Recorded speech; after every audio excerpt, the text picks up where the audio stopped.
The Aero West jet gleaming outside could have all its lights shut down with a single command, its entire schedule frozen, thousands of jobs halted in an instant. And the man who held that power was standing silently by the window, wearing a deep navy suit no one bothered to look at twice. Ethan Caldwell folded his arms, watching each aircraft roll steadily along the Chicago O'Hare runway. From a distance, the loudspeaker announcements rose and fell like the heartbeat of a massive system. 7 days earlier, this airport had been nothing more than another stop on another business trip.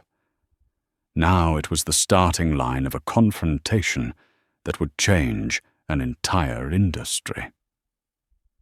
On the surface, Ethan looked like any middle-aged professional preparing for a flight. Tall fit, a suit without any flashy logos, a graphite carry-on, no assistant, no bodyguard, no spectacle. He slipped his phone into the inside pocket of his jacket and exhaled slowly. At the far end of the gate area, groups of white men in grey and navy suits chatted with an ease born from boardrooms and confidence they never had to earn. To anyone who didn't know him, Ethan could have been one of them, just another routine traveler. No one would guess he was the man who had built a garage startup into a publicly traded digital security empire worth tens of billions. Ethan leaned forward slightly, letting his forehead rest against the cold glass. His reflection blended into the Aero West aircraft outside, white fuselage, red tail, a faded logo worn down by years of overuse. A technician wheeled a ladder across the tarmac, signaling to a colleague. Everything moved like a well-practiced machine, as if nothing was wrong with the way this airline treated its passengers, as if the incident 7 days ago had never happened. 7 days. Too short for some people to even clear their inbox, yet long enough for someone like Ethan to peel back the polished mask of first-class service and stare straight into the rot beneath it. He closed his eyes. The rain-streaked runway faded, replaced by the memory of that morning at another airport when his mood had been completely different. That day had started almost suspiciously perfect. His black Tesla glided smoothly into the drop-off lane at the domestic terminal. Clear skies, mild sun. No traffic. His driver, a middle-aged man named Howard, hurried to the back, lifted the trunk, and retrieved the carry-on Ethan had packed himself the night before. A simple trip, one spare, suit a laptop and documents for the upcoming meeting with European investors flying into New York. "You take off in 90 minutes, Mr. Caldwell," Howard said, handing him the bag with a familiar smile. "Online check-in is done. Seat 1C first class. I'll be here Thursday afternoon when you return." Ethan nodded. "Thanks, Howard. I'll text you if anything changes." No red carpet, no welcoming committee. Just a black man walking through a revolving door, pulling a suitcase behind him. Thousands of people did the same thing every day. And even though he could charter a private jet whenever he wanted, Ethan still chose to fly commercial. He liked blending into the crowd. He liked observing the world from an 18-inch seat where conversations, glances, and unconscious attitudes revealed themselves with clarity. He had learned more from airports than from any corporate culture report ever written.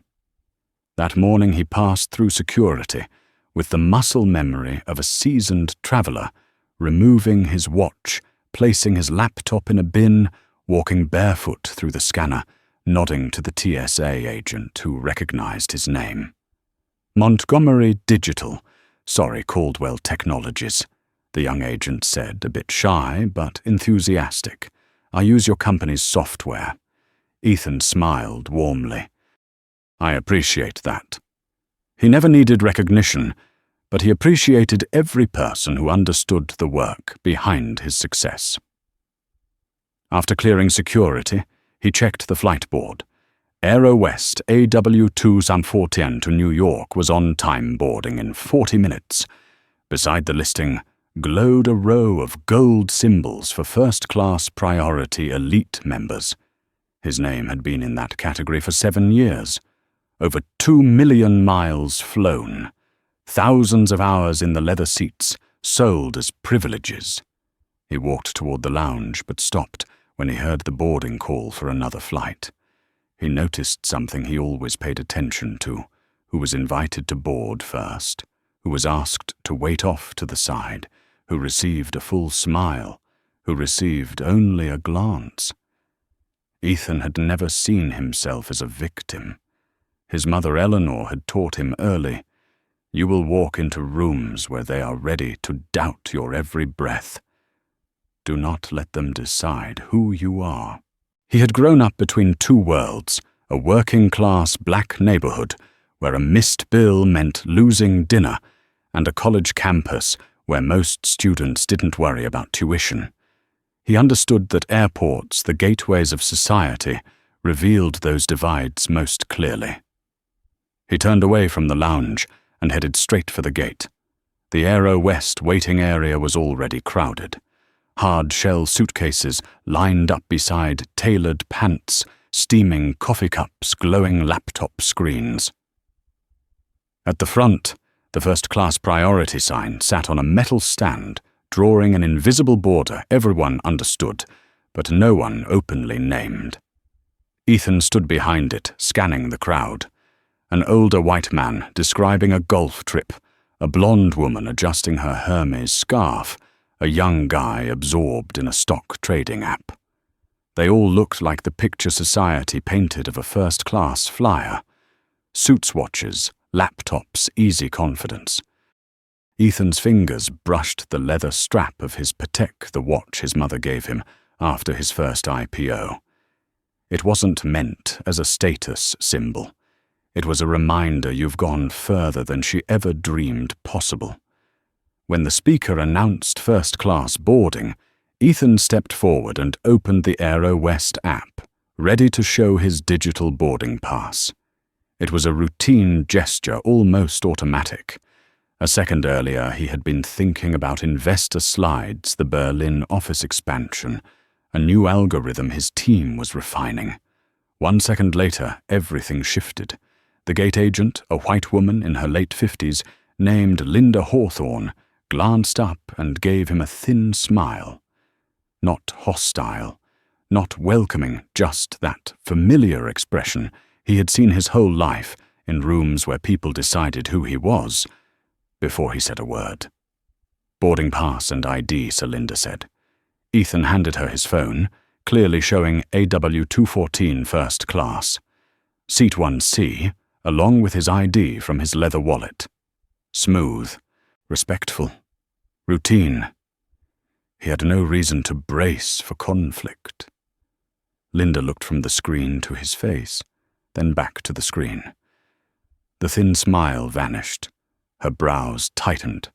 A slow blink just long enough to reveal her confusion, as if the system was showing something that didn't match the man standing in front of her. A black man, and seat 1C in first class. "You need a printed boarding pass," she said flatly. Ethan blinked. "The Aero West app has always accepted digital boarding passes," he replied politely. "I've used it for years." Behind him, a white man wearing a blue tie extended his phone. Linda's face brightened instantly as she scanned it and said, "Have a wonderful flight, Mr. Anderson." Ethan watched the interaction like a slow-motion replay. Same action, same digital pass. Only the face was different. And suddenly, every memory layered itself inside him. Every time he had been scrutinized, mistaken for staff, instead of a keynote speaker. Every look he had received in luxury hotels. It wasn't the first time, but this time would be the last. He didn't know it yet. All he felt was something he had pushed aside for years, slowly waking up. Not anger, but the resolve of a man who knew he had the power to stop an entire system in its tracks. Outside the window, the Aero West jet waited calmly like an old creature used to routine. It didn't know that within a few decisions, its owner would change, and the first-class cabin where one seat had just been denied would become the beginning of a painful but necessary rebirth. Pron. Linda cleared her throat and set the boarding pass scanner down on the counter as if she had just touched something that could not be trusted. So please step aside for a moment so I can handle this all right. Her tone was still polite, but it had hardened like an automatic glass door that only opened halfway. Ethan tilted his head slightly. He had heard this line enough times in his life to know exactly what it meant. "Is there a problem with my reservation?" he asked, not moving an inch. Linda avoided his eyes. "The system is showing an error. I need more time to check. Please step aside. I have to continue processing other passengers." Other passengers, Ethan heard the way she pressed on the word other. Behind him, the line began to shift restlessly. A white man in a grey suit that reeked of sharp cologne pushed his suitcase forward and sighed. "Let me try again," Ethan suggested, bringing his phone closer to the scanner. The QR code was still perfectly clear, his name, seat number, and class of service impossible to mistake. Linda put her hand on the scanner to block him. "I already told you there is an error," she repeated, her voice raised now. "You are obstructing the boarding flow, sir." Ethan felt a very thin line inside him, between calm and hurt, being drawn. He did not shout. He did not slam his hand on the counter. Years of navigating a corporate world that was mostly white had taught him one essential skill: the ability to control every small muscle in his face. "I understand," he said slowly. "But before I step aside, can you tell me exactly what the error is? I see the person behind me still having their electronic boarding pass scanned without any issue."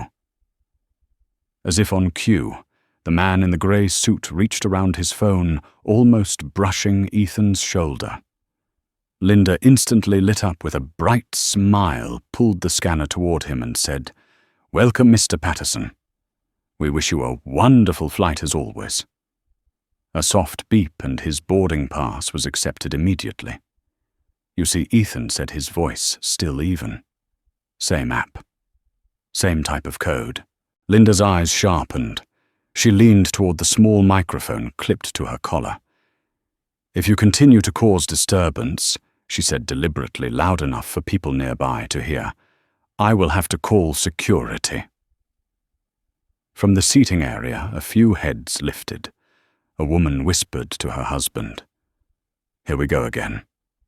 A young man stopped typing on his laptop and watched the scene like he was staring at a social media clip he already knew would end up being shared everywhere. Ethan inhaled deeply. 2 decades of boardrooms, global conferences, and board meetings where he was often the only black man in the room had built a reflex in him. When insulted, he slowed down. He felt each heartbeat, each breath, as if moving too fast would accidentally confirm every stereotype they were waiting to see in him. "I am not causing a disturbance," he said, eyes fixed on Linda. "I am simply asking to be treated like other passengers. If there is a system error, I want to understand what kind of error it is." Linda could feel the energy in the air shift. She was used to people stepping back, staying quiet, swallowing unfairness in silence just to avoid trouble. But this man didn't step back. He stood straight, spoke calmly, and that irritated her more than any shouting would have. She picked up the desk phone and pressed a button. "Security to gate C14, she said, crisply, disruptive passenger refusing to follow instructions. In the distance, Ethan saw two figures in blue security uniforms approaching. One was tall with a buzz cut, his hand hovering near the taser on his belt. The other was younger, his eyes constantly scanning the area. A small bubble of space opened up around Ethan, as if someone had drawn an invisible danger circle around the black man in a suit. "Is there a problem here?" the taller security officer asked in a steady voice. "This individual is blocking boarding and refusing to comply with instructions," Linda said, quickly, seizing the chance to frame the story before Ethan could speak. "He has not provided a valid boarding pass." Ethan turned to the two officers. "I have provided an electronic boarding pass that this airline accepts," he said. "I have also shown my ID. I am only asking why my boarding pass is being rejected when other people using the same method are being allowed through." The younger officer glanced at Linda's screen. "Is there an issue with his reservation?" he asked. Linda pretended to type a few keys, then furrowed her brow even deeper. In truth, she had seen the reservation details from the beginning: first class, platinum, elite, no errors. But something, an unspoken prejudice she would never name, had told her she needed to double-check this one. "The system is asking for additional identity verification," she replied evasively. "And there has been a change in seat allocation." Ethan heard those last three words like a punch to the chest. What change? She hesitated for a beat, then chose her escape route. "Your first-class seat has been reassigned for aircraft weight balance. We can seat you in economy row 34. "Row 34, Ethan repeated, as if giving his mind time to catch up with the conversation. He had been downgraded before, when an aircraft type changed, or when flights were delayed, and each time he had been notified in advance and properly compensated. This time it was happening right in front of him, with no real explanation, only evasive eyes. He looked out through the gate window. In the first-class cabin, he could see 3 empty seats, already set with pillows and blankets. Weight balance? He almost laughed. A middle-aged woman behind him whispered, not nearly quietly enough for him not to hear. Maybe he bought a regular ticket and is trying to sneak into first class. A soft yeah of agreement came from someone else. The tall security officer sighed and gave Ethan a quick once-over, taking in the well-cut suit, the high-quality suitcase, the expensive watch. For a split second it looked like he wanted to say something. Then he stopped himself. His job was not to fix the airline's mistakes. His job was to keep everything in order. "Sir," he said quietly, just loud enough for Ethan to hear, "if you do not accept the new seat, you will miss your flight. And they do have the right to deny you boarding." Ethan understood. The deal with the investors in New York was not going to wait for anyone. If he missed this flight, the meeting would have to be rescheduled. Their confidence could waver, and hundreds of his employees would feel the impact. He looked at Linda one last time. She was still standing there, lips pressed, tight eyes, daring him to choose, swallow it, or be pushed out of the system.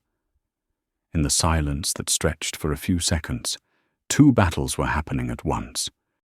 On the surface, pick the seat or miss the flight. Inside, would he keep putting up with it like so many times before, or would he do something different? Ethan rolled his shoulders back like a fighter in the ring, choosing to take a punch in order to change the entire fight. "All right," he said, his voice dropping lower. "I will board with the economy seat. But I want your full name and your employee ID." Linda's face flickered. She was used to vague complaints, emails sent to some customer care inbox and buried under layers of automated responses.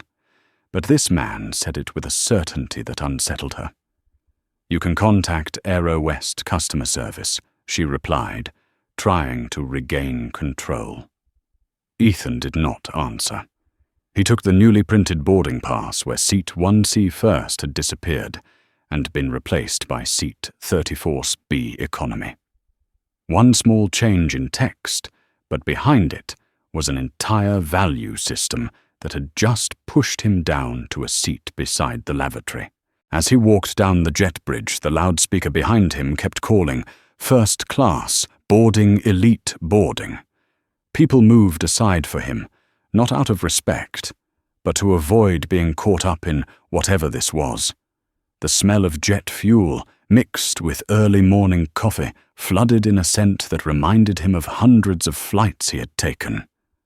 But this time, every step he took on the carpet seemed to press a decision deeper into place, a decision he had not yet fully named.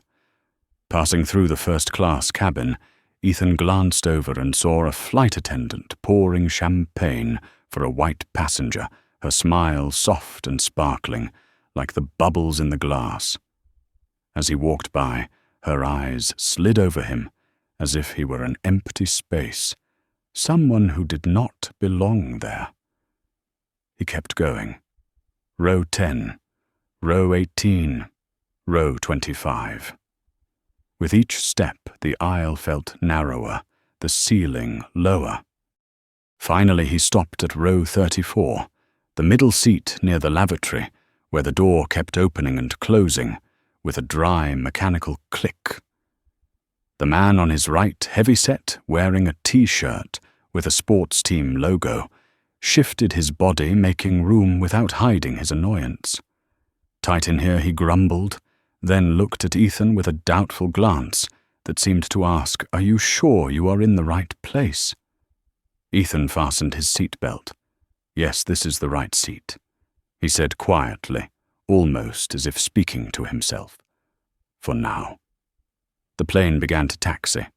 Somewhere in the mind of a man who had been pushed from seat 1C down to seat 34B, a thought slowly took shape. If they truly believed this was the only place he deserved to sit, maybe it was time to prove them completely wrong. When the soft ding signaled that the plane had reached cruising altitude, Ethan felt a dull ache spreading across his shoulders from the cramped seat. The man on his right had taken up almost a third of Ethan's space, while the young woman on his left kept opening a bottle of thick lavender lotion that filled the air with an overpowering floral scent. The lavatory door beside him swung open every few minutes, sending out waves of humid air mixed with disinfectant like an unpleasant burst of cold wind. But none of that discomfort compared to the silence tightening in his chest. A silence, heavy as metal, sharp as a blade, glowing like buried embers. He opened his laptop but could not type a single line. The slides for the investor meeting blurred. Each word reminded him of one truth: he had been pushed out of a seat he had every legal right to occupy, simply because someone decided he did not belong there.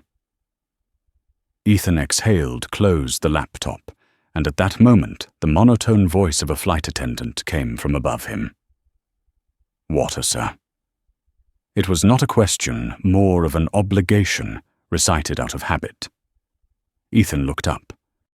Megan, the economy cabin flight attendant, placed the cup on his tray table without ever looking at his face. No nod. No courtesy smile. She turned away instantly, as if she wanted to avoid standing near him for even a second longer. Not long after, a white man in row 33 spilled his coffee on his blazer. Megan rushed back immediately, apologizing profusely, bringing paper towels, club soda, and the words, "I'm so sorry, that was my fault." As she walked back toward the rear, her eyes brushed over Ethan and paused on his wristwatch, the Patek worth more than her car. Something shifted. "Sir, do you need anything else?" she asked, her voice suddenly soft, warm in a way that felt almost artificial.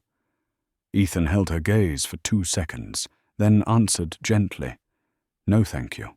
That thank you was sharp as a knife, not out of anger, but because he finally understood something he had spent years choosing not to look at people treated him differently, not because of who he truly was, but because of the story they decided to attach to him.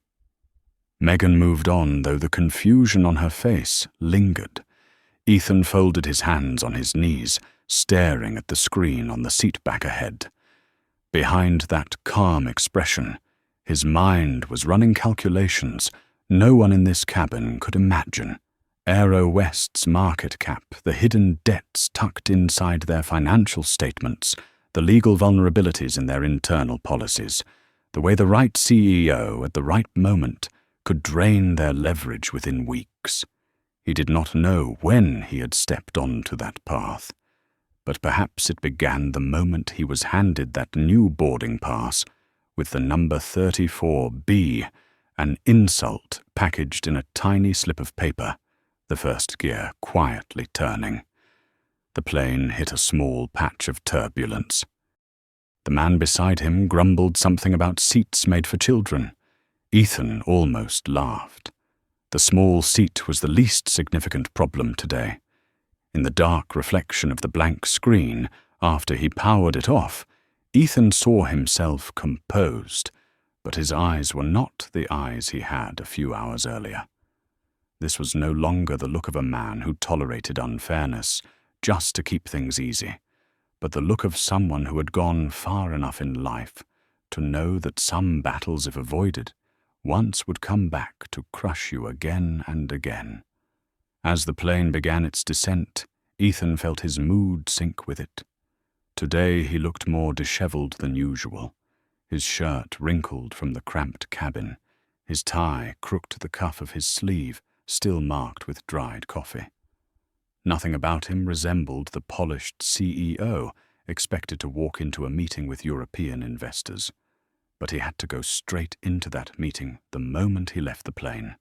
No time to fix his appearance. No time to rebuild confidence through perfection. When the wheels touched the runway and passengers scrambled to stand, Ethan stayed seated. The cabin lights came on, illuminating the quiet exhaustion wrapped around him. He remembered his mother's words. You do not have to prove your worth by where you sit. But if someone tries to push you down, you have the right to stand up and take the entire chair with you. The heavy-set man stepped past him, impatience in his eyes. Are you getting up or not? I need to get out. Ethan rose, moved aside, and said nothing. And in that brief moment, in the stranger's dismissive glance, he saw what he had felt all day, but had not put into words. They had grown accustomed to believing he belonged here, in this cramped, noisy, restroom-scented corner of the plane. The flight was delayed 20 more minutes at the gate.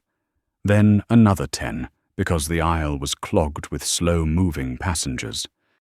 Each minute cut deeper into the precious time he had left before the meeting.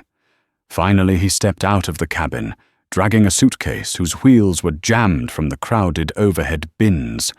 The jet bridge stretched long in front of him, neon lights casting a cold white glow across his face. His driver was already waiting, but Ethan did not head for the car. He stood still before the glass wall, looking down at the damp New York tarmac. The Aero West fleet lined up in a neat row, as if flaunting the arrogance of an empire that had forgotten one truth. The person they treated as the weakest might be the one capable of breaking their entire system apart. 30 minutes left to prepare for the meeting. He closed his eyes. A thought slipped into his mind, sharp and undeniable. If they think I will let this go like all the other times, they do not know me at all. And right there, not in the meeting, not while reviewing notes on the plane, but in that exact moment, Ethan Caldwell made a decision. He would dig to the root of the problem. Not for revenge, but to rebuild. A rotten system needed to be torn out from its foundation. And he was the one with enough power to rip the entire route free. 3. As the car pulled away from the airport, Ethan leaned his head lightly against the leather seat, but his mind was strung tight like a wire. The hum of the engine, the rain slicked Manhattan streets, and the neon lights reflecting across the windows blurred into a dim backdrop behind a single growing thought. Aero West did not just have one bad employee, they had a rotten system, and he needed to see the whole picture. When he arrived, Ethan barely had time to straighten his tie before stepping into the glass building where the meeting was already underway. No one knew he had just endured the worst flight he had taken in years. No one knew he had been pushed out of the first-class seat he had paid for. But the fatigue, the inconvenience, and the dried coffee stain on his sleeve had carved into the composed presence he always brought to critical negotiations. Inside the conference room, the European investors were waiting. He launched the presentation, delivered every point clearly logically, but he could not deny it. He was missing the 60 minutes of preparation time that should have been his. Tough questions he usually handled with precision came out fragmented today, lacking their usual sharpness. The deal was still signed, but the terms were tightened. Profit shares dropped. Timelines were shortened. Several advantages shifted toward the investors. When the documents were finalized, Ethan shook each hand politely, but inside him was a heavy, unsettling quiet. He was not angry that the deal was imperfect. He was angry at the cause of that imperfection. One boarding gate, one discriminatory employee, one aircraft cabin divided by prejudice. That evening in his hotel room, he opened his laptop and stared at the Aero West logo in the flight confirmation email. The longer he stared, the clearer it became. This was not just about today. This was how Aero West had treated passengers like him for a very long time. He called Alicia Bennett his company's COO, his closest friend since college, the one who often understood his thoughts before he spoke them aloud. Alicia appeared on screen, with her curls tied high and her signature sharp gaze. "You landed already. How was the meeting?" Ethan hesitated for a beat. "Fine. Sort of." Alicia raised an eyebrow. "That's not your kind of sort of." What happened? And Ethan told her, from the boarding gate, to the seat reassignment, to the flight attendant's behavior, to the delay that cost him the preparation he needed. Alicia did not interrupt once, but her expression changed from calm to cold, then into the familiar fire of a black woman who had spent her entire life navigating the weight of bias. Ethan ended with a breath, almost a whisper. "I don't want to make a scene. I just want to understand why this keeps happening." Alicia leaned closer to the camera. "Because they don't think you belong there. Because they think first class is their playground, not ours. And because Aero West has allowed this to happen for years." Ethan rubbed his face, the warm, golden hotel light casting shadows over the exhaustion he usually hid so well. "I want to know if this was an isolated incident, or if it's part of their culture." Alicia did not hesitate. "Let me call Derek and Andre. We'll have your answer in 72 hours. And she delivered. 3 days later, at the Caldwell Technologies headquarters in Atlanta, Ethan stood before a 2-meter LED screen. The blue glow of the company logo reflected against the glass wall behind him, while the team he trusted most waited at his side. Alicia clicked to the first slide. "You wanted the truth? Here it is." The first line froze the entire room. 473 discrimination complaints from black passengers about Aero West in the past 18 months. Derek added in his CFO tone, "That rate is 8 times higher than the complaints from white passengers, even though the travel volume is similar." Andre, the head of legal, placed a stack of documents on the table. 26 black executives from different corporations submitted sworn statements. Every one of them describes almost the same pattern-forced, re-verification seat changes, disrespectful service. Alicia tapped to the next slide. A scan of an internal Aero West document appeared. A faint note read, "Passenger doesn't match typical first-class profile request, additional verification." Ethan shifted. "Typical first-class profile," Alicia pressed her lips together. They did not write the words, "white passenger," but everyone knows what it means. The next line made Ethan's hand tighten. A former Aero West HR manager confirmed this was a silent policy, disguised under the label of flight security. But it was not over. Derek opened the financial report. Aero West is hiding a crisis. 6 consecutive losing quarters. Problems borrowing money. And this is the blow: they no longer have enough cash to pay a major bond maturing in 4 months. Alicia stepped back, eyes fixed on Ethan. "You know what that means." Ethan didn't answer. He looked at the screen as though looking straight through it. Gerald Whitmore. Andre added 61-year-old CEO repeatedly accused of racist remarks. Several recordings from internal retreats. Trust me, you don't want to hear the things he said. Ethan didn't need to hear them. He already understood. What happened at the boarding gate was only the tip of a massive iceberg. In that quiet conference room, so silent that the hum of the air conditioning seemed loud, a decision formed in his mind, sharp and solid as metal.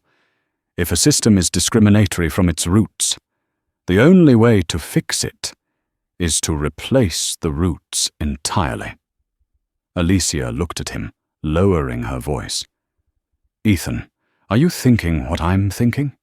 He turned toward the glass wall, where Atlanta stretched out beneath the sunset. Skyscrapers reaching into the clouds, streets glowing like the veins of a city he had helped transform.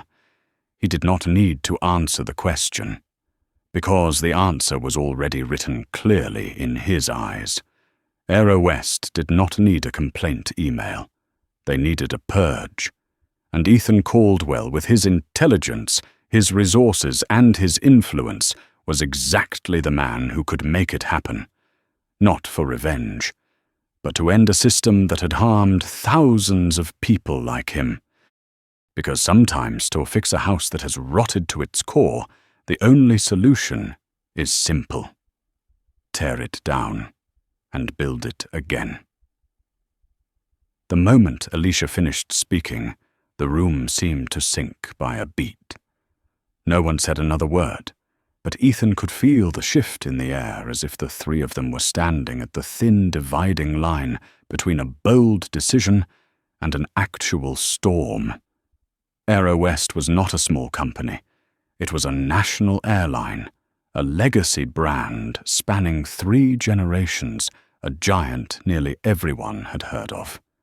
And the thought Alicia had just voiced, "You're thinking what I am thinking," was not something any ordinary person would ever consider. But Ethan was not ordinary. He was the man who had built Caldwell Technologies from a cramped dorm room into a multi-billion-dollar cybersecurity empire. He had defeated competitors, stronger, richer, and older. He was the kind of man who only needed to ask the right question to make a system reveal its own weakest link. Ethan spun the pen between his fingers. A small gesture, but the clearest sign that he was analyzing every variable. Derek eyed him, concern flickering in his expression. "Ethan, do you mean you really want to buy out Aero West a beat of silence?" Then Ethan lifted his head. It's not about wanting to, it's about being able to. His voice was low, calm, and solid like tempered steel. Alicia folded her arms, her gaze slicing through every layer of implication. You know, this is nothing like acquiring a startup, right? This is a national airline with thousands of employees, billions in debt, and a CEO who will do anything to keep his seat. Ethan leaned back slightly, his eyes glinting with something new. Do you think Gerald can do anything worse than allowing his staff to discriminate against first-class passengers, or hiding financial holes, or writing discriminatory memos under the label of security? If I do nothing, who will be the next person, treated the way I was? Andre stepped in. If you actually go through with this, you'll be stepping into a pit of fire. Politics, media, shareholders, the entire aviation industry will see you as a disruptor, or worse, a destroyer. Ethan replied without hesitation. Sometimes to change an industry, you have to break what has already rotted. In that tone, Andre and Derek recognized it immediately. The decision had already been made. There was no more debate to be had. Alicia exhaled, not out of fear, but because she knew Ethan better than anyone else. When he asked, "Why not?" he was already preparing to turn the impossible into the inevitable. "So where do you start?" she asked. Ethan stood, walked to the whiteboard, uncapped a marker, and wrote 3 bold words: Phase 1. Covert acquisition. He explained, his voice precise. We cannot publicly announce any intent to take over Aero West. If we do, their stock price will spike. Gerald will build walls, and every bank tied to him will shut their doors on us. Derek nodded. He's right. If we're going to buy them, it has to be quiet, through multiple shell companies. Stay under the 5% threshold to avoid SEC disclosures. Alicia added, and timing is everything. They're in financial crisis. If we appear at the right moment, several major funds will want to jump ship before it sinks. Ethan smiled faintly. Exactly. He wrote, January to March, accumulate shares under the radar. I'll put in $1 billion of my own money, he said firmly. This won't touch the company. If Aero West wants a fight, they'll be fighting me, not Caldwell Technologies. Derek blinked. $1 billion of your own, this is personal, Ethan said. And a broken system deserves a personal strike. Near Phase 2, he wrote, expose the truth. Alicia nodded. We build the file, the data, the testimonies in case Gerald fires back.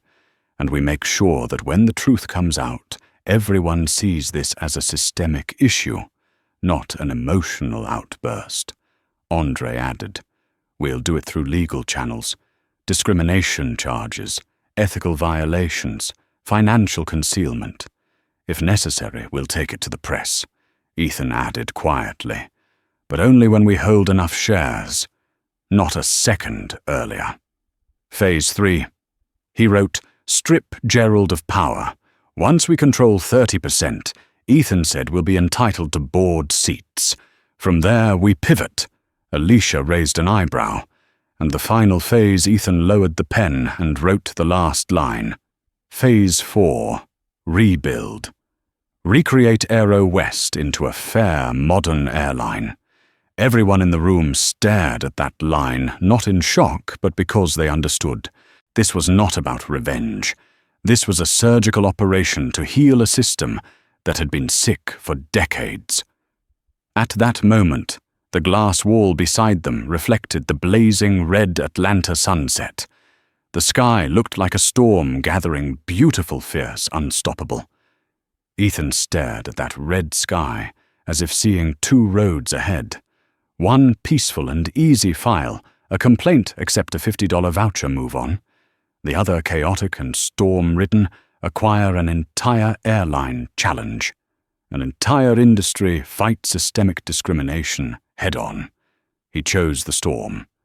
Not because he liked to fight, but because he knew if no one fights for fairness, injustice becomes the default. Ethan twirled the pen one last time, then spoke the sentence that shifted the entire room into battle mode. "All right. Let's begin."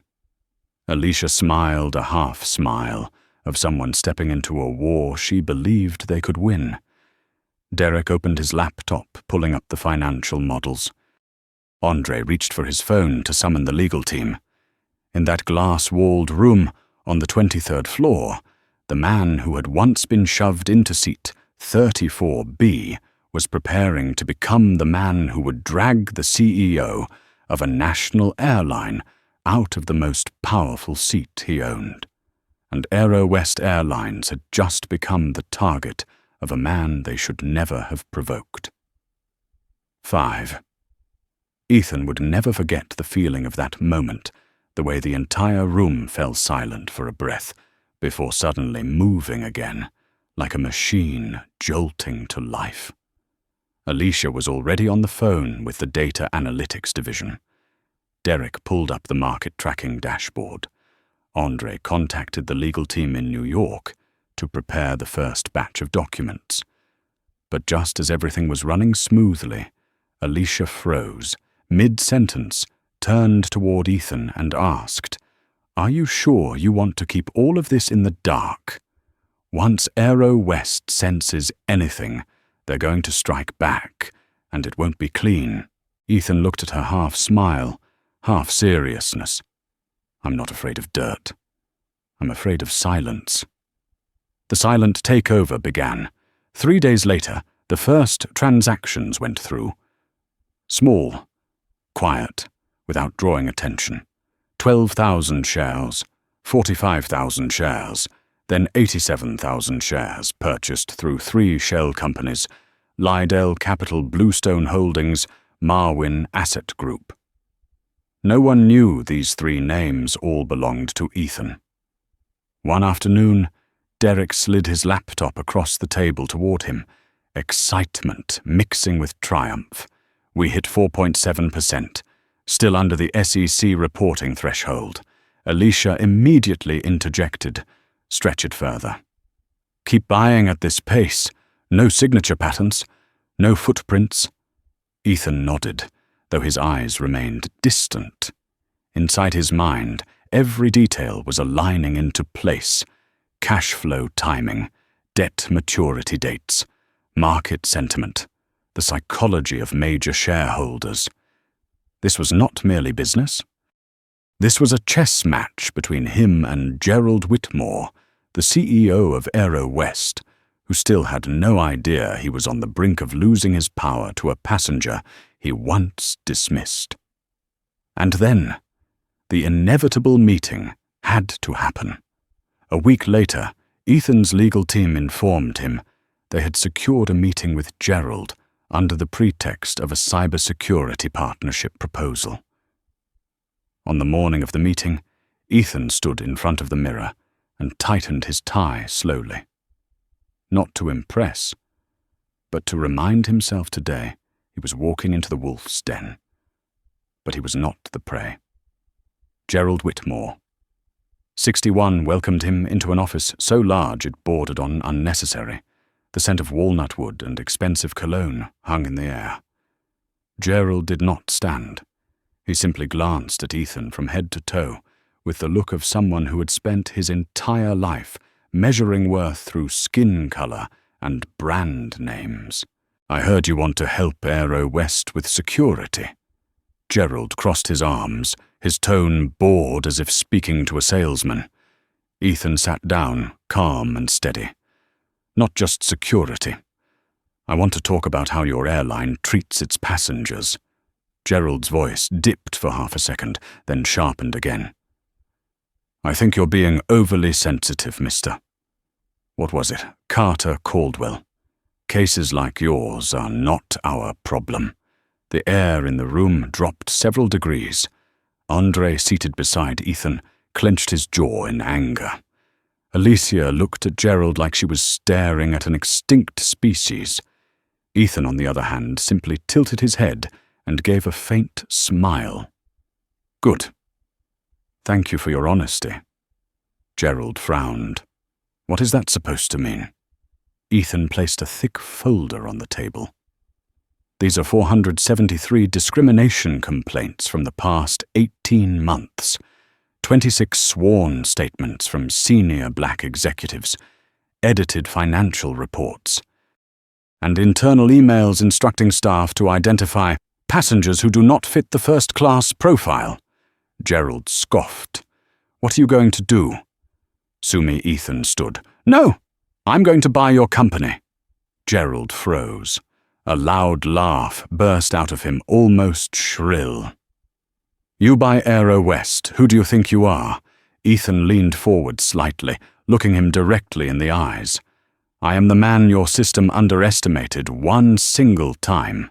Then he turned and walked out. No handshake, no courtesy farewell. Behind him, Gerald jumped to his feet and shouted, "You'll regret this." Ethan did not stop. He answered without turning back. "No, Mr. Whitmore. The one who will regret this is you." The quiet war exploded. The next day, Aero West increased its surveillance of any unusual market activity. Gerald had finally sensed something, but it was far too late. Derek stormed into Ethan's office with a fresh report. "We just hit 11%. 2 pension funds are ready to sell more. At this rate, in a few weeks, you'll control the board." Alicia crossed her arms, her smile sharp as a blade. "Gerald is out of time to block us." But Ethan shook his head. "He will try everything, even tactics no one expects." And he was right. That night, the first counter-strike arrived. While Ethan was analyzing the shareholder list, his phone began vibrating non-stop, 29 messages, from legal 8 red-flagged emails from PR, 12 missed calls from his CIO. Alicia burst into his office, pale. "Ethan, we have a situation. Everywhere on the financial news feeds, the same headline flashed Caldwell Technologies accused of illegal customer data sales." Ethan stopped cold. Then he closed his eyes for one measured second. Gerald made the first move. Andre rushed in with his laptop already opened. "The evidence is fake. The internal emails were edited. The metadata is wrong. Someone inside Aero West orchestrated this." Alicia tightened her grip on her bag. "This is only the beginning." Ethan set the laptop down and spoke slowly, each word deliberate. "Fine. If he wants to fight from the shadows, then I will drag the entire war into the light." 6. The fake news spread like wildfire in the heat of summer.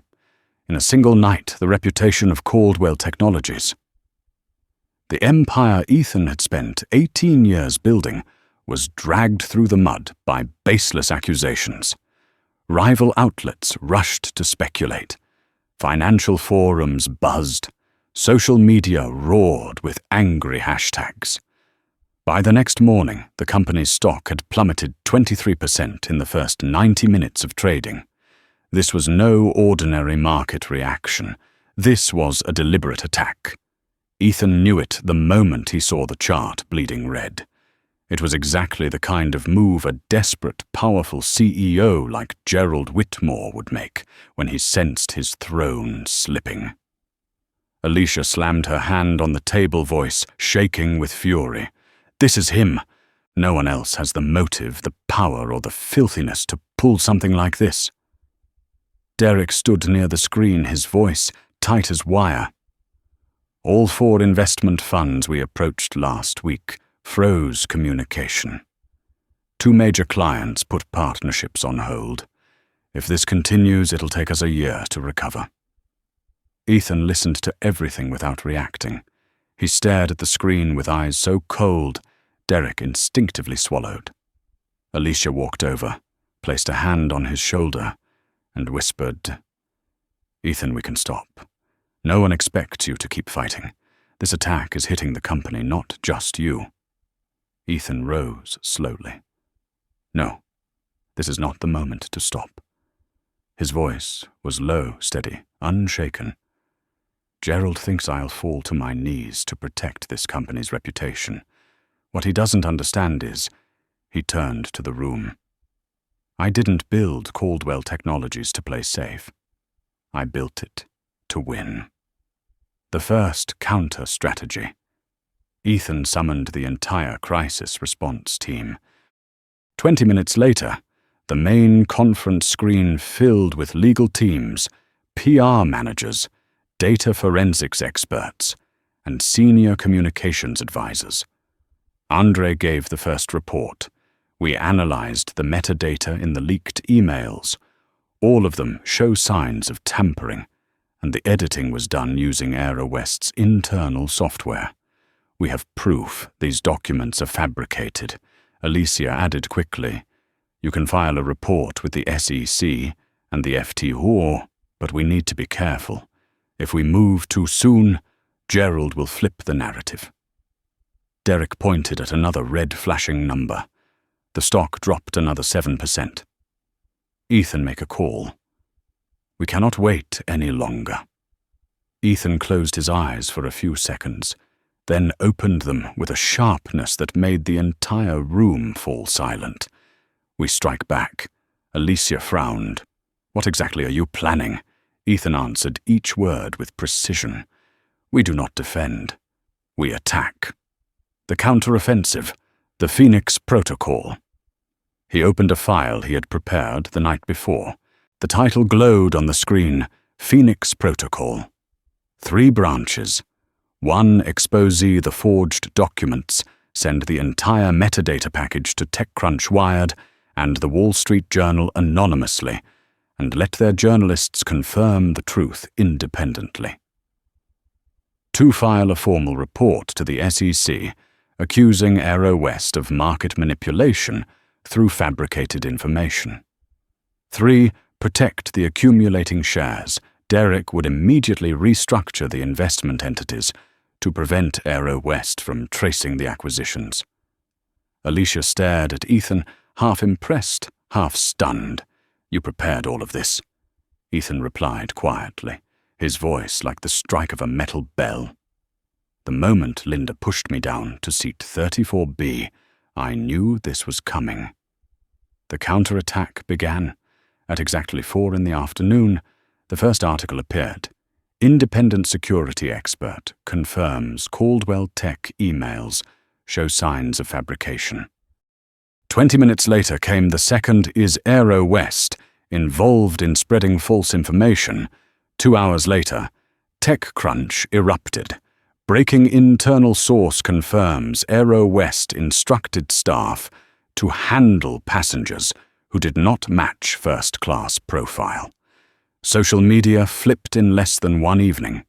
The hashtag #AeroWestRacist shot to the top of the trending list.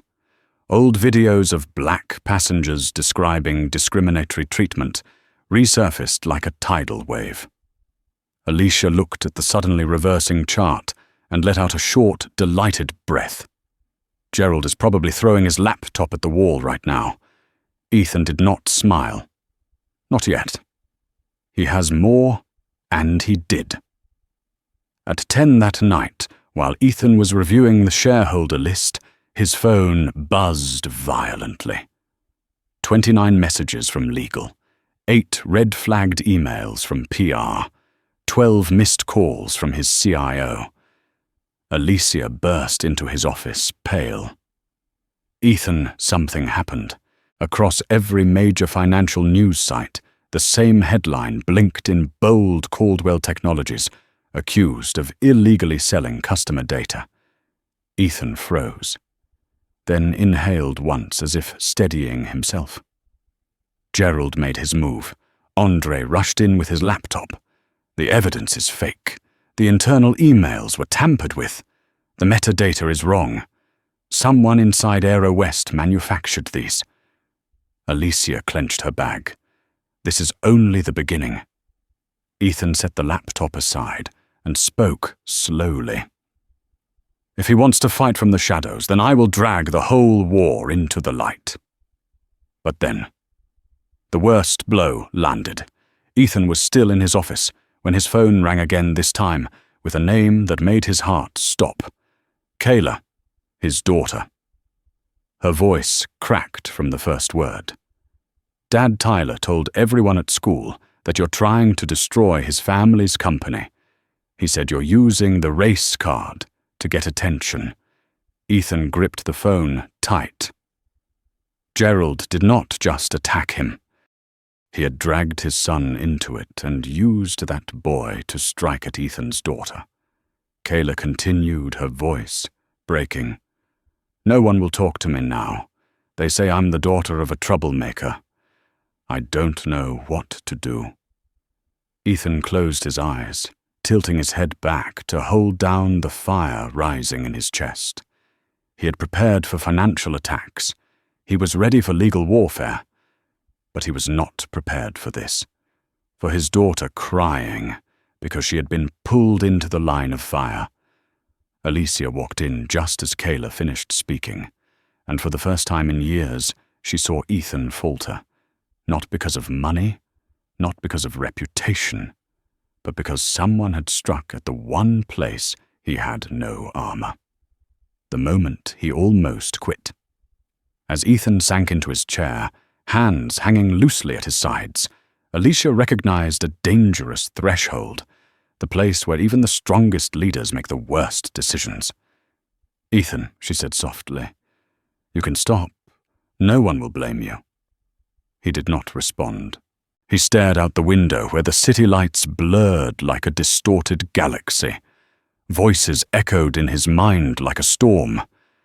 Dad, they're calling me the daughter of a troublemaker. You'll lose everything. Gerald is too powerful. End the campaign. Alicia stepped closer and placed a hand on his shoulder. Don't let him push you to this edge. You have a family, a company. Thousands of employees depending on you. Ethan stayed silent for a long time. In that moment, he truly considered stopping, walking away, letting everything fade back to the old order. Then he opened his eyes, but they were not the eyes of a man ready to quit. They were the eyes of someone who had just realized the most important truth. If I don't fight, Ethan said, voice deep and trembling slightly, then Kayla, my daughter, will grow up in a world where a man like Gerald can do this and face no consequences.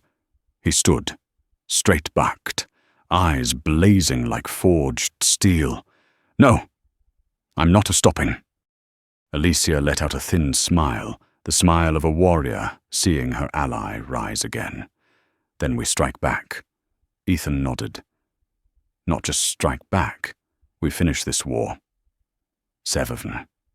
Ethan returned to the strategy room close to midnight, the white lights casting sharp lines across a face that held no exhaustion anymore, only the fierce resolve of a blade freshly sharpened.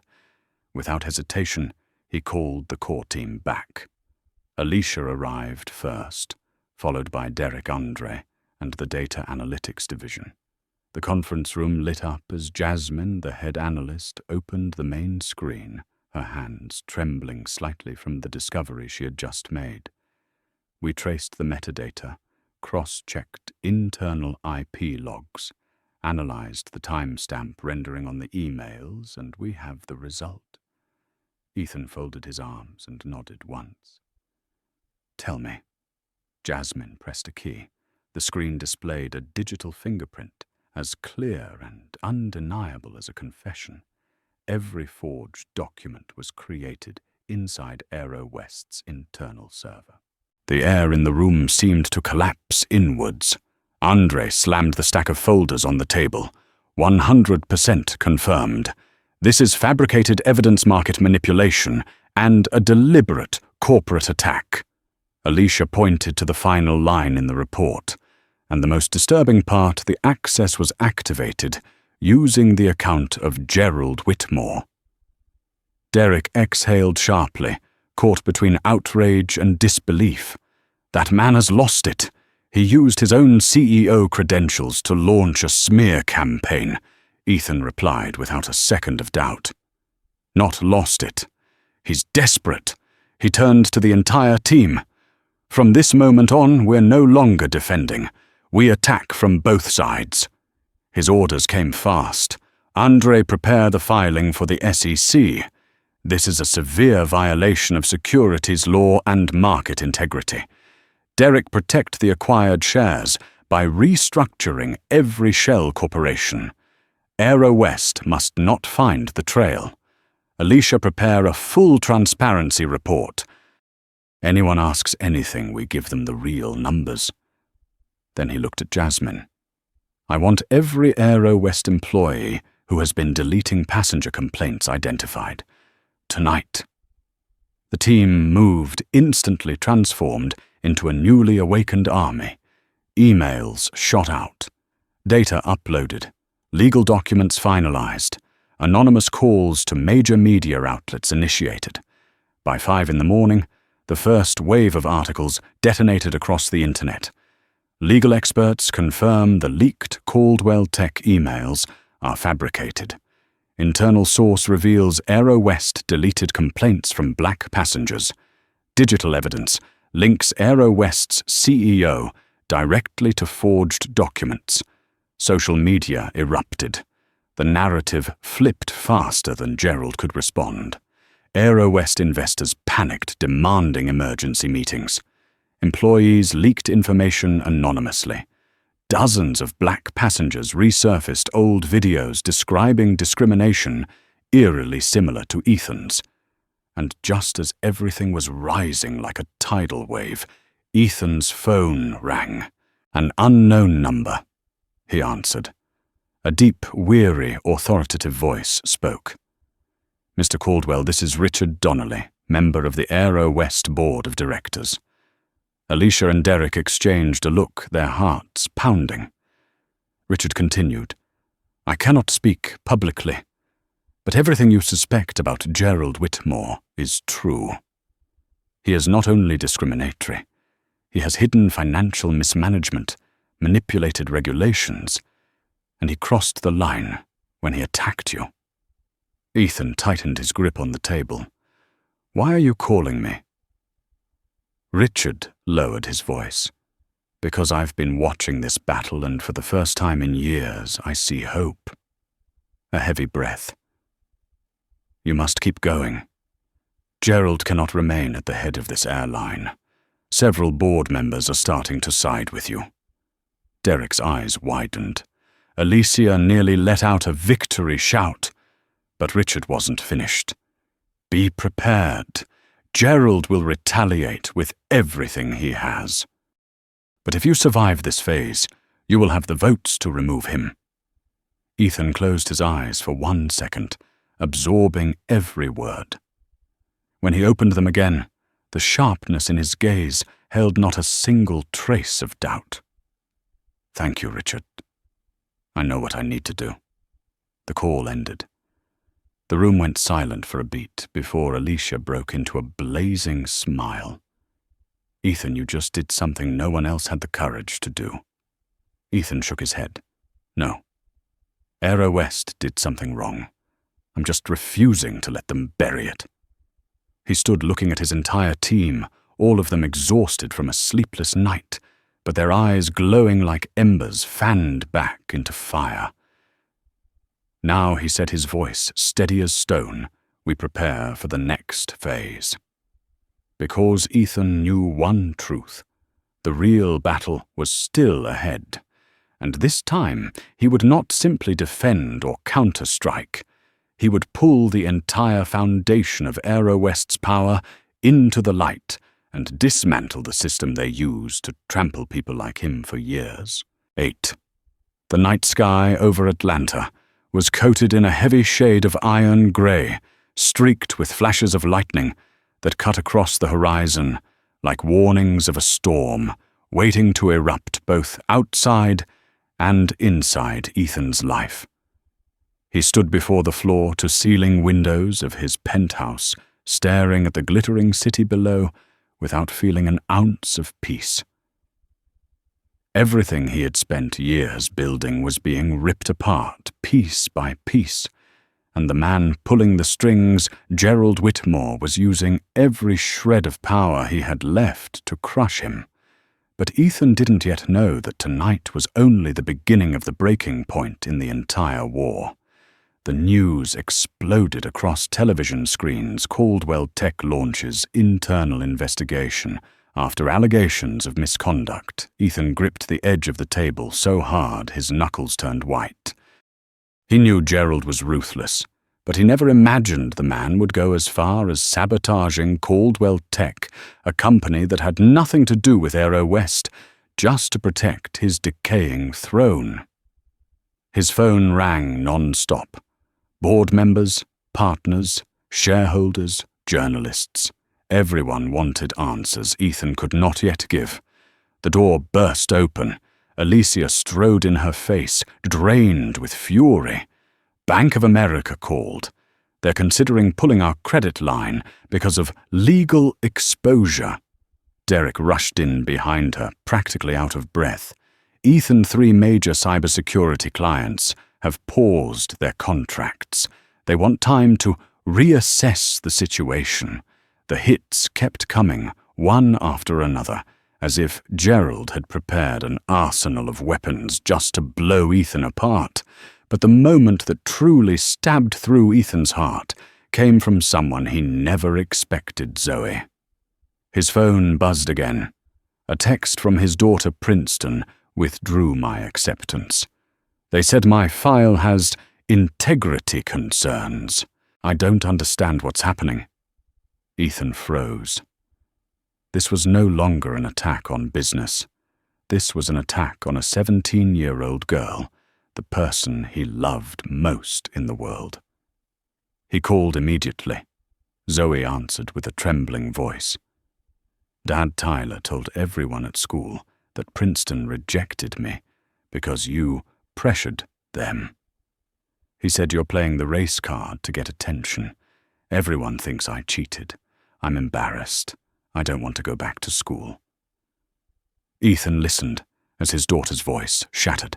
Each sentence felt like a blade turning deeper. He had to swallow the fire rising in his chest just to breathe. Zoe, listen to me. None of that is true.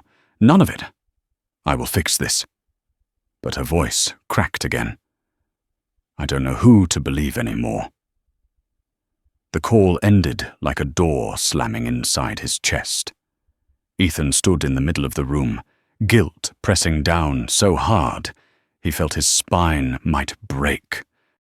For the first time in his long life of fighting, he felt dangerously close to giving up. Alicia stepped forward and placed a hand on his shoulder. Ethan, you can't stop. Not now. Zoe is paying the price for me, he whispered, voice rough and low. Everything I'm doing to fight injustice. But she's the one getting dragged into it. Alicia held his gaze with more strength than he could muster himself. That's exactly why you have to win. So she never has to live in a world like this. Ethan drew a slow breath, regaining a shard of control until the next blow landed, and this one struck like a hammer. Andre burst into the conference room, his face pale in a way they had never seen. Ethan Amara was threatened. Alicia stiffened. What Andre handed him a phone showing a photo, Amara's garage, vandalized with slurs and warnings painted in aggressive red spray. Ethan went cold from head to toe. Is anyone hurt? No. But Amara's kids are terrified. The room fell into a silence so heavy it felt metallic. Gerald had crossed every ethical boundary. Now he was attacking everyone Ethan cared about. And at that very moment, Ethan's phone rang again. Another unknown number. He almost let it ring out, but something in his gut made him answer. Mr. Caldwell. The voice was deep, tired, and serious. This is Richard Donnelly from the Aero West Board of Directors. I'm calling because I cannot let Gerald continue this. Ethan said nothing. He simply waited. Donnelly continued. Gerald told the board you were a threat to the company, and he pitched a large-scale smear campaign. Some members objected, but he threatened their seats. You need to know this, he will not stop. But some of us on the board are starting to stand with you. Alicia's mouth fell open. Derek gripped the armrest of his chair. Richard breathed heavily into the receiver. I called to tell you that if you keep going, you can take him down. The board is wavering. We need someone capable of leading after Gerald, and that person is you. The call ended with a sentence that left Ethan standing completely still. You are no longer alone in this fight. Ethan lowered the phone slowly. Alicia looked at him, her voice barely above a whisper. Is that a signal or a trap? Ethan lifted his head, his eyes burning with a quiet, unshakable fire. It doesn't matter. Whatever it is, I'm still going forward. Then he stepped out of the conference room, his chest filled with pain, fury, and a new rising certainty. If Gerald wanted to turn this into a war of annihilation, Ethan would turn it into a war that reshaped the entire system. And so P9 ends here. At the moment, Ethan stands on the edge between collapse and eruption, seconds before unleashing the most powerful counterstrike of his life. That sleepless night ended with a morning that left no room for hesitation. Ethan had to strike immediately and hit Gerald in the one place where he was weakest, the board of directors. When the clock struck 6, Ethan called the entire core team into the strategy room. No one felt tired. They all understood that today would decide the fate of the entire war. Ethan stood before the large screen, his voice low but unwavering. Gerald is using every dirty trick he has to destroy us. But he forgot one thing. Real power doesn't come from the filthiest blows. It comes from the truth.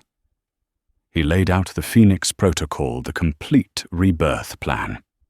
The SEC would receive a full complaint accusing Gerald of market manipulation. The Delaware court would receive legal filings challenging Aero West's illegal poison pill. Major media outlets would receive verified digital evidence proving Aero West forged documents, and the board of directors would receive a financial analysis detailing a company on the brink of implosion. When Ethan finished, the room fell silent for a few seconds, not from doubt, but from sheer awe at the scale of the plan. By 9 a.m., the first wave of counterstrikes surged through the market. Tech publications, financial outlets, and aviation news all published at once. Documents accusing Caldwell Tech are forged by internal Aero West sources. Aero West's stock plunged like a falling stone. Major investors demanded an emergency session. While Gerald scrambled to keep control, Ethan released the second strike formal filings to the SEC and the Delaware court. The legal system immediately entered expedited review. Aero West's poison pill was frozen. At 2 p.m, Ethan's phone rang. Richard Donnelly. Are you ready? The board is meeting now. They want to hear from you. Ethan rose, completely calm. Alicia placed a hand on his shoulder and whispered, "This moment is yours." The Aero West boardroom was filled with tense, unsettled faces. Gerald walked in, trying to look composed, but his clenched hands were flushed red with panic. When Ethan entered the room, shifted with surprise and unease. Gerald let out a mocking laugh. Here to put on a show, Caldwell. Ethan didn't look at him. He placed a thick folder on the table. No, I'm here to show everyone the truth you've been burying.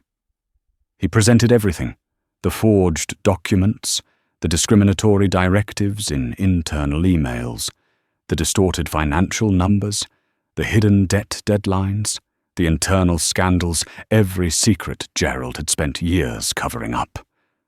No one spoke. No one could refute it. One board member whispered, "My God!" Gerald slammed his fist on the table.